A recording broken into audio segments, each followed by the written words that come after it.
તો આગળ વાત કરીએ તો જૂનાગઢ જિલ્લાના વિસાવદરમાં વધુ 4.5 ઇંચ વરસાદ વરસ્યો। વિસાવદર શહેર તથા ગ્રામ્ય પંથકમાં સવારે 2 ઇંચ અને બપોર બાદ 2.5 ઇંચ વરસાદ વરસતા ખેડૂતોમાં ખુશી જોવા મળી હતી। લાલપુર, વેકરિયા, પ્રેમપરા, પિયાવા, સરસ સહિતના ગ્રામ્ય વિસ્તારોમાં પણ ખેડૂતોએ કરેલા વાવેતર માટે વરસાદ કાચું સોનું સમાન સાબિત થયો। વિસાવદર શહેરમાં રસ્તાઓ પર વરસાદી પાણી ફરી વળ્યા હતા।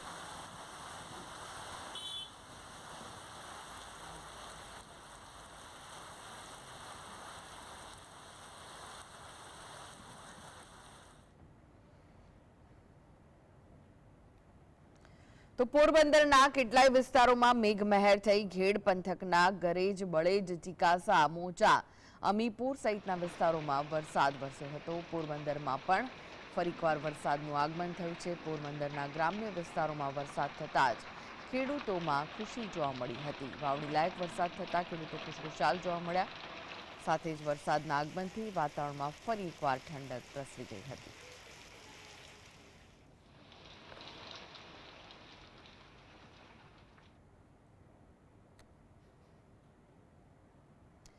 ધારીના ગીર પંથકમાં દલખાણીયા સહિતના ગામમાં ધોધમાર વરસાદ ખાબક્યો। ધોધમાર વરસાદના કારણે નદી નાળા તથા ચેકડેમ છલકાયા હતા। સારા વરસાદના કારણે ખેડૂતોમાં ખુશી જોવા મળી હતી। નદીઓમાં નવા નીર આવતા ખેડૂતો ખુશખુશાલ જોવા મળ્યા। તો લોકો પણ નવા નીરને જોવા માટે ઉમટી પડ્યા હતા।